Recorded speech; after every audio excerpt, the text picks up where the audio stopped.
السلام علیکم ناظرین، آج میں آپ کو دونوں جہانوں کی سردار خاتون جنت حضور اکرم صلی اللہ علیہ وآلہ وسلم کی سب سے پیاری، لاڈلی اور چھوٹی بیٹی حضرت فاطمہ کی شادی کا واقعہ سنانے جا رہی ہوں، جس کے بارے میں آپ صلی اللہ علیہ وآلہ وسلم نے ارشاد فرما دیا، یہ میرے جگر کا ٹکڑا ہے، جس نے اسے تکلیف پہنچائی اس نے مجھے تکلیف پہنچائی۔ ویڈیو شروع کرنے سے پہلے آپ سب سے گزارش ہے کہ سبسکرائب کا بٹن دبائیں اور ویڈیو کو لائک ضرور کیجئے گا۔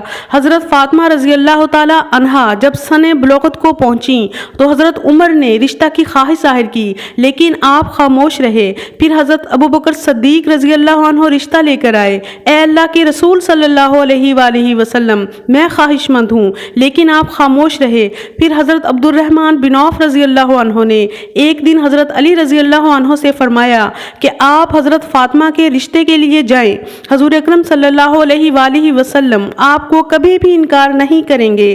تو حضرت علی رضی اللہ عنہ نے جواب دیا کہ میں بہت غریب ہوں، میرے پاس تو کچھ بھی نہیں ہے، لیکن ان کے اصرار کرنے پر حضرت علی رضی اللہ عنہ مسجد میں تشریف لے گئے تو اللہ کے نبی کو دیکھ کر دل میں ایسا رعب طاری ہوا کہ کچھ بول ہی نہ سکے اور خاموش بیٹھ گئے۔ حضور اکرم صلی اللہ علیہ وآلہ وسلم نے حضرت علی کو دیکھا تو فرمایا، علی کیسے تشریف لائے ہو؟ تو آگے سے کوئی جواب نہ دیا اور خاموش بیٹھے رہے۔ آپ صلی اللہ علیہ وآلہ وسلم کو تو پتا تھا کہ دل میں کیا مقصد لے کر حاضر ہوئے ہیں۔ آپ صلی اللہ علیہ وآلہ وسلم نے کہا، لگتا ہے فاطمہ کے رشتے کے لیے آئے ہو؟ تو حضرت علی رضی اللہ عنہ نے جواب دیا، جی۔ آپ صلی اللہ علیہ وآلہ وسلم نے فرمایا، انشاءاللہ۔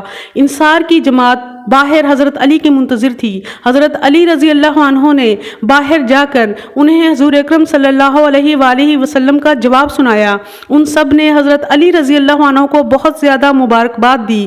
حضرت محمد صلی اللہ علیہ وآلہ وسلم گھر تشریف لے گئے۔ بیٹی فاطمہ سے سوال کیا، فاطمہ کیا کہتی ہو؟ علی کا رشتہ آیا ہے، قبول کر لیں؟ فاطمہ نے کہا، جی بابا جان۔ کچھ دنوں بعد حضور اکرم صلی اللہ علیہ وآلہ وسلم نے حضرت علی کو بلایا اور پوچھا، تمہارے پاس مہر ادا کرنے کے لیے کچھ ہے؟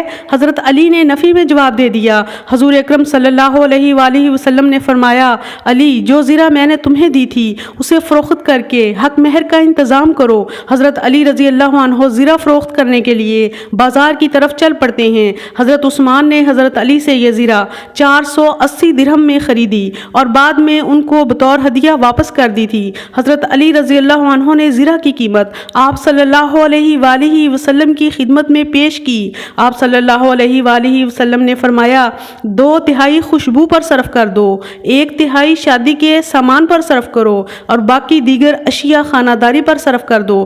پھر آپ صلی اللہ علیہ وآلہ وسلم مسجد میں تشریف لے گئے اور حضرت علی رضی اللہ عنہ کو بلایا اور فرمایا، سب لوگوں کو جمع کرو۔ سب لوگ جمع ہو گئے، ساری مسجد لوگوں سے بھر گئی۔ پھر آپ صلی اللہ علیہ وآلہ وسلم منبر پر تشریف لے گئے اور حضرت علی رضی اللہ عنہ کو اپنے سامنے بٹھایا اور فرمایا، لوگو، حضرت جبرائیل علیہ السلام اللہ کا پیغام لے کر آئے ہیں کہ اپنی بیٹی فاطمہ کا نکاح حضرت علی رضی اللہ عنہ سے کر دو۔ اس زمانے میں مسجد نبوی کا بہت بڑا ہال تھا جو لوگوں سے بھرا ہوا تھا۔ آپ صلی اللہ علیہ وآلہ وسلم نے تمام مہمانوں کو شہد کا شربت پلایا، پھر نکاح کا خطبہ پڑھایا اور آپ صلی اللہ علیہ وآلہ وسلم نے ارشاد فرمایا، میں نے اپنی بیٹی فاطمہ بنت محمد کو 400 درہم مہر کے عوض تمہارے نکاح میں دیا، کیا تم نے قبول کیا؟ تو حضرت علی رضی اللہ عنہ نے فرمایا کہ میں نے قبول کیا۔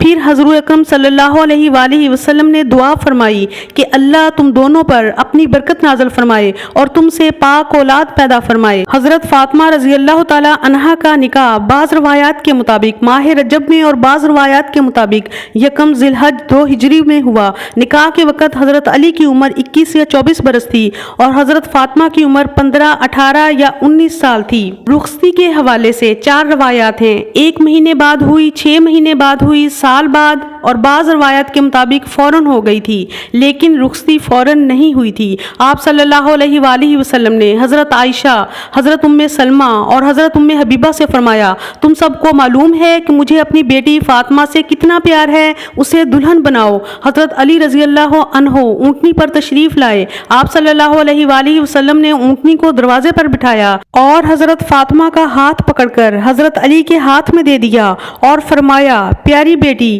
جو مجھے اپنے خاندان میں سب سے زیادہ محبوب تھا، میں نے تیرا ہاتھ اس کے ہاتھ میں دے دیا ہے۔ اور حضرت علی رضی اللہ عنہ سے فرمایا، علی، تمہیں نبی کی بیٹی مبارک ہو۔ پھر آپ صلی اللہ علیہ وآلہ وسلم اپنی بیٹی فاطمہ کو باہر تک رخصت کرنے کے لیے آئے اور دو عورتوں اسماء بنت امیس اور ام ایمن کو ساتھ بھیجا اور چھوٹی سی بارات حضرت علی کے گھر اتری۔ اس طرح حضرت محمد صلی اللہ علیہ وآلہ وسلم نے اپنی بیٹی فاطمہ کو رخصت فرمایا۔ جہیز کے لیے رسول اکرم صلی اللہ علیہ وآلہ وسلم نے حضرت مقداد ابن اسود کو رقم دے کر اشیاء خریدنے کے لیے بھیجا اور حضرت سلمان فارسی اور حضرت بلال رضی اللہ عنہ کو مدد کے لیے ساتھ بھیجا۔ انہوں نے چیزیں لا کر حضرت محمد صلی اللہ علیہ وآلہ وسلم کے سامنے رکھیں۔ اس وقت حضرت اسماء بنت امیس بھی موجود تھیں۔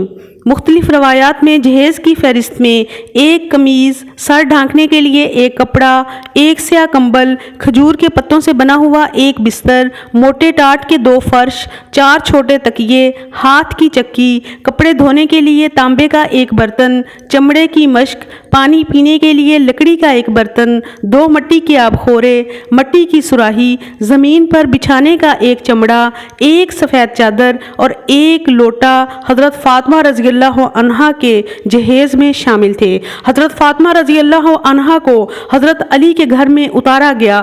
رسول اللہ صلی اللہ علیہ وآلہ وسلم نے پانی منگوایا، اس پانی پر دعائیں دم کیں اور حضرت فاطمہ رضی اللہ عنہا اور حضرت علی کے سر، بازوؤں اور سینے پر چھڑک کر دعا کی، اے اللہ، انہیں اور ان کی اولاد کو شیطان سے تیری پناہ میں دیتا ہوں۔